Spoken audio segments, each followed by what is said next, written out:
अस्सलामुअलैकुम। मोहम्मद अज़हर सिद्दीक अपने programme political diaries के साथ हाज़िर ख़िदमत है। दो ऐलान करने हैं, इसमें दोनों ही बड़े ज़रूरी ऐलान हैं। प्रोग्राम आप पूरी दुनिया में देखते हैं, इनपुट आती है, कोशिश करता हूँ चीज़ें आएँ। और न्यूयॉर्क से नज़र चौहान साहब और बहुत से ओवरसीज़ पाकिस्तानियों ने जस्टिस काजी फायजी साहब में रेफरेंस दायर करना चाहते हैं। मेरी कानूनी खदमात का कहा है, मैंने आर्टिकल 209 और उसके हवाले से सारा बता दिया और मैं बड़ा क्लियर हूँ कि नया रेफरेंस दायर हो सकता है। वो नया रेफरेंस तैयार कर रहे हैं जस्टिस काजी फायजी साहब के अगेंस्ट दायर करना। और बाखुदा ये फिर वही बातें हैं, ये ओवरसीज़ पाकिस्तान की ज़ाती राय है। मुझसे पूछा है, सजेशन मेरे से ली है, जो कि मैं कानूनी और आइनी पोजीशन बतानी है। मैं बड़ा क्लियर हूँ इस हवाले से। रेफरेंस वाज़ेह तौर पर एसेट बियॉन्ड मीन, दो चीज़ें उन्होंने पूछी हैं, मैं आपको बता दूँ। एक तो रेफरेंस दायर करना और दूसरा नैब के पास कार्रवाई का। लेकिन नैब से कार्रवाई में मैंने इंटरप्रिटेशन के हवाले से वो मैं ख़त लिखा है। आज मैं ख़त वो बैकग्राउंड पे चलाऊँगा जो मैंने चेयरमैन नैब को ख़त लिखा है कि इस बारे में राय दें। इरफान कादर से मेरी बड़ी डिटेल में जब मैंने प्रोग्राम किया था तो बताया था, उन्होंने लिखा था। और देखिए वो क्लैरिटी इसलिए है, मिसकंडक्ट एक सरकारी अफसर करे तो उसे नौकरी से निकाल दिया जाए। अगर उसने करप्शन या करप्ट एक्ट से चार्जेस हों तो उसके खिलाफ नैब अलहदा कार्रवाई करती है। तो जजेस क्यों इसमें से एक्सक्लूड किए जाएँ, किस कानून के तहत किए जाएँ? पब्लिक सर्वेंट हैं, मिसेस के नाम जायदादें हैं। अगर लिया गया आज़ादी को यहाँ कोई बार नहीं है। नैब, मैं बड़ा क्लियर हूँ, नैब देख सकती है। तो मुझसे पूछा ही है, मैंने बता दिया उनको। और वो रेफरेंस आजकल में दायर करने वाले हैं। और ये मैंने आप तक इसलिए बात कही है। और उन्होंने जो ट्वीट किया था, वो जो ट्वीट किया है नज़र चौहान साहब ने, वो मैं बैकग्राउंड पे आपके साथ वो भी मैं चला दूँगा। यहाँ तक नैब में भी बिल्कुल दरख्वास्त जा सकती है इंक्वायरी और इन्वेस्टिगेशन के हवाले से। वो अलहदा बात है, उसको कंप्लेंट वेरिफिकेशन का प्रोसीजर वो एक सेपरेट इशू है, क्या करते हैं या नहीं करते हैं। पिटिशन काजी फाइज ईसा के खिलाफ ओवरसीज पाकिस्तानियों की तरफ से फाइल करने का है। जैसा कि आपको पता होगा, मेरे बड़े भाई और बहुत ही Mohsin Iqbal Jafri, more than my elder brother, I love that man so much, polymath, you see a great person. तो वो कुछ 6 महीने अलील रहने के बाद फौत हो गए। मैंने उनको ऑलमोस्ट कन्विंस कर लिया था काजी फाइज ईसा के खिलाफ ओवरसीज पाकिस्तानी इसका केस लड़ने के लिए, बट वो फौत हो गए। थैंक गॉड, अल्लाह ताला ने उनकी सूरत में बहुत अच्छा नेमल बदल अज़हर सिद्दीक के थ्रू दिया है। इंशाल्लाह मैं उनको कन्विंस कर रहा हूँ कि वो हम पाकिस्तानीज, ओवरसीज पाकिस्तानीज को रिप्रेजेंट करें for a fresh reference in supreme judicial council against Qazi Faez Isa. यानी सिर्फ सदर का रेफरेंस क्वैश होने से इंफॉर्मेशन ये ख़त्म नहीं हो सकती। ये बड़ी क्लैरिटी के साथ है। FBI की रिपोर्ट को एक तरफ भी रख दें, मेक नो डिफरेंस, कोई फ़र्क नहीं पड़ता उससे। आगे आते हैं दूसरे इशू की तरफ, और वो भी मैं एक ऐलान कर दूँ आपको। जस्टिस आयशा मलिक मेरी नज़र के मुताबिक सुप्रीम कोर्ट की जज तैनात हो चुकी हैं।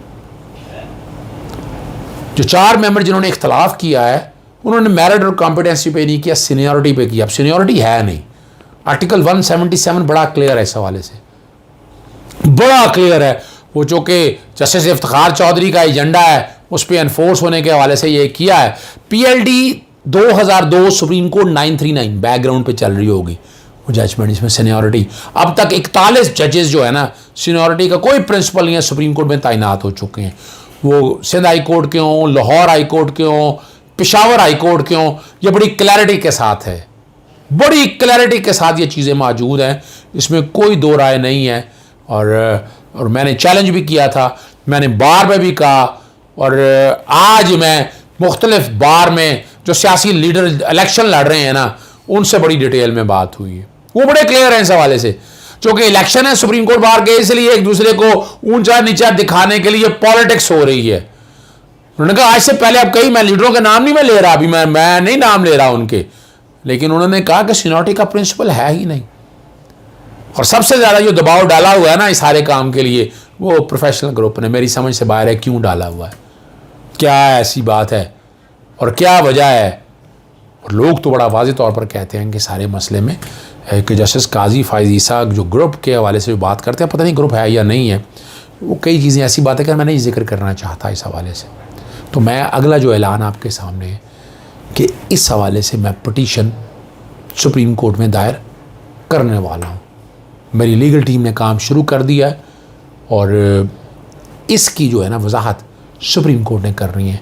आज कल का आपने जो अदालती साल के हवाले से अटॉर्नी जनरल की जो तकरीर आपने सुनी, और अटॉर्नी जनरल की उस तकरीर में बड़ा वाज़ेह तौर पर आपने जो पॉइंट देखा, उन्होंने कह दिया जस्टिस वकार सेठ ने एक पटिशन दायर की हुई है, पटिशन यहाँ पेंडिंग है, ये टाइम आ गया है कि उस पटिशन को सामने ला कर ये प्रिंसिपल वंस फॉर ऑल ख़त्म कर दिया जाए, क्लियर कर दिया जाए। इम्प्लीमेंटेशन PLD 2002 सुप्रीम कोर्ट 939 की कर दी जाए।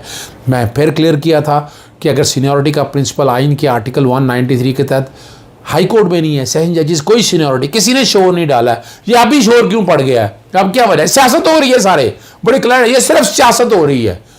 इलेक्शन है, इलेक्शन में दो ग्रुप इलेक्शन लड़ रहे हैं, एक ग्रुप ने अपना मोटो ये बनाया हुआ है, तो उसमें हमारे दोस्त हैं सिंध के अंदर, वो सारे जो वोकला ना, और वो चाहते थे उनकी अपनी मर्ज़ी के जज आ जाएं, और ये हमेशा से होता आया है। मैं वो सियासत आज जो मैं बैठा हुआ था जिन सीनियर वोकला के साथ, उन्होंने मुझे वाज़ेह तौर पर बताया कि सिंध हाई कोर्ट में क्या होता रहा, लाहौर हाई कोर्ट में क्या होता रहा। चले मैं एक जिक्र कर देता हूँ, जस्टिस ख्वाजा शरीफ को नहीं लेके गए थे कि पाकिस्तान मुस्लिम लीग नून चाहती थी वो यहीं रहे, और जस्टिस मियाँ साकिब निसार साहब और जस्टिस आसफ सईद खोसा साहब को सुप्रीम कोर्ट में ले गए थे कि वो ख्वाजा शरीफ को यहाँ रखना चाहते थे, ये वो बता रहे थे, मैं नहीं बता रहा। इसी तरह उन्होंने सिंध हाई कोर्ट के हवाले से जस्टिस मुशीर आलम के हवाले से और जस्टिस मकबूल बाखर के हवाले से बड़ा वाज़ेह तौर पर बड़ी क्लैरिटी के साथ बताई कि ये बारें सियासत करती रही हैं, बारें अपने एजेंडा अचीव करती रही हैं। कौन से मेरिट की बातें, दुख है इस बात का, आए तहकीक करें इस बात की, चैलेंज है सबको कि आए बताएं उस वक्त क्यों नहीं शोर डाला, उस वक्त क्यों नहीं ये बात लेकर आए। वो इसलिए कि केस कोई नहीं था, सिर्फ सियासत हो रही थी। अब यहाँ जस्टिस आयशा मलिक पहली खातून जज होने लगे, लेकिन मेरे कई बातों पे इख्तलाफ अपनी जगह है उनके साथ। मैं इस वक्त जस्टिस आयशा मलिक का इशू नहीं है, मैं आपको बड़ी क्लियर बना बात है असूलों की। उन असूलों को सामने रख कर देखा जाए, उन असूलों पे इम्प्लीमेंटेशन के कॉन्टेक्स्ट में देखा जाए कि सीनियरिटी का कोई प्रिंसिपल नहीं है, नाम उनका गया है और 4 पे टाई हो चुका है। टाई होने का मतलब है कि ना वो रिजेक्ट हुई हैं, मैं इसको एक्सेप्टेंस मानता हूँ। जब सीनियरिटी का principle Supreme Court let down कर देगी, लेट डाउन कर चुकी है सुप्रीम कोर्ट, और इसी में मैं मुतालबा भी यहाँ करता हूँ कि जस्टिस वकार सेठ का केस और बाकी केसेस सीनियरिटी के हवाले से लगाया जाए। और ये बात सेटल हो चुकी है, 41 जजेस। अब यहाँ से कहाँ से आ गए आप क्या कहेंगे इस हवाले से? कोई जवाब नहीं है।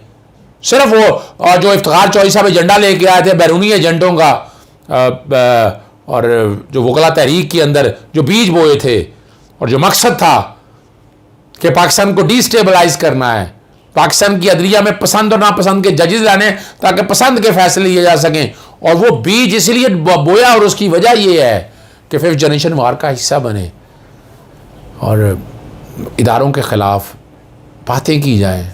ना कोई जवाज़ है ना कोई वजह है, लेकिन चेहरे तो सामने आ गए ना, जो सो कॉल्ड लिबरल है, ना दीन का पता है ना बातों का पता है, ना उन्हें अंदाज़ा है इस बात का, ना ये आईने पाकिस्तान 1973 पढ़ते हैं तफसील के साथ। ज़रा किसी दिन तफसील के साथ पढ़ें, इस पर डिबेट करें। डिबेट हुई थी यहाँ पर, लाहौर हाई कोर्ट में डिबेट हुई थी बाकायदा यहाँ पर, जिसमें हामिद खामी मौजूद थे, नासरा इकबाल मौजूद थे और सीनियर वकला यहाँ मौजूद थे, और उन्होंने भी बड़ा वाज़ेह तौर पर कहा कि सीनियरिटी का कोई प्रिंसिपल नहीं है। तो यही एक फोरम है ना, आप ज़बरदस्ती जाके दरवाजे बंद कर देना, ताले लगा देना, अदालतों में हड़ताल कर देना, यानी हमने को ठेका लिया है इन जजेस के हवाले से कि जो कुछ हो रहा है ये जाने अदालतों का काम है, जुडिशल कमीशन का काम है, वो करे, हमारा क्या कंसर्न है इस सारे मामले में? हम क्या सियासी एजेंडा लेकर चल रहे हैं? और सियासी एजेंडा मैंने साबित कर दिया पिछले प्रोग्राम में। अमजद शाह साहब की वाइस चेयरमैन, इज्जत एहतराम अपनी जगह पर है, लेकिन उनकी जो दिन तकरीर है वो उठाकर देख लेंगे सियासी एजेंडा था या नहीं था। और ऐसे लग रहा था कि पाकिस्तान मुस्लिम लीग नून लॉयर्स फोरम के पाकिस्तान मुस्लिम लीग नून मरियम नवाज ने तकरीर लिख के दी है, वही तकरीर पढ़ दी है और वही तकरीर जो है ना आप लोगों तक आ चुकी है। मैंने आपके सामने बड़ी क्लैरिटी के साथ ओवरसीज़ अपने तौर पर अगर कोई दायर करना चाहे बिल्कुल दायर हो सकता है रेफरेंस। जस्टिस काजी फाइज साहब प्रोग्राम में ख़त्म करने लगा हूँ, मैं सिर्फ समेट रहा हूँ इस बात को, क्योंकि वजह है कि अभी तक सुप्रीम जुडिशल काउंसिल ने जो इदारा है आइनी और कॉन्स्टिट्यूशनल धारा आइन का आर्टिकल 209 वो भी बैकग्राउंड पे चल रहा होगा, वहाँ ये फैसला होना है। वहाँ कोई फैसला नहीं हुआ, वहाँ बिल्कुल नहीं हुआ। वहाँ बैठकर तहकीक होनी है, वहाँ इंक्वायरी होनी है, वहाँ इन्वेस्टिगेशन होनी है, वहाँ ये फैसला करना है। और ये इम्तहान है अदलिया का, ये बहुत बड़ा। अदलिया से उम्मीद सुखरू होगी, उम्मीद सुखरू होगी, लेकिन यहाँ ऐसे ऐसे सपूत भी आए हैं यहाँ पर। जस्टिस इकबाल हमीदुर रहमान देख लें, हल्का सा इल्ज़ाम लगा इस्तीफ़ा दे के चले गए। जस्टिस फ़ारूक इरफान साहब के हवाले से बात आई, इस्तीफ़ा दे के चले गए। अपना सिद्धू साहब लाहौर हाई कोर्ट गया, इस्तीफ़ा दे के चले गए। उन्हें ये पोस्टें नहीं अहम थी, उन्हें इज़्ज़त और तकरीम अहम थी, इदारों की इज़्ज़त और तकरीम अहम थी। दूसरा, मैंने जैसे आयशा मलिक के हवाले से मैंने मुतालबा कर दिया है कि जस्टिस वकार सेठ का जो केस पेंडिंग पड़ा हुआ है उसको लगाया जाए। इसी तरह मैं भी पटिशन ला रहा हूँ, मैं भी तैयारी कर रहा हूँ इस हवाले से, और बड़ी जल्द ही ये मामला मैं सुप्रीम कोर्ट के सामने लेकर आऊँगा। इजाज़त दीजिएगा। अस्सलाम वालेकुम, अल्लाह हाफ़िज़, पाकिस्तान जिंदाबाद।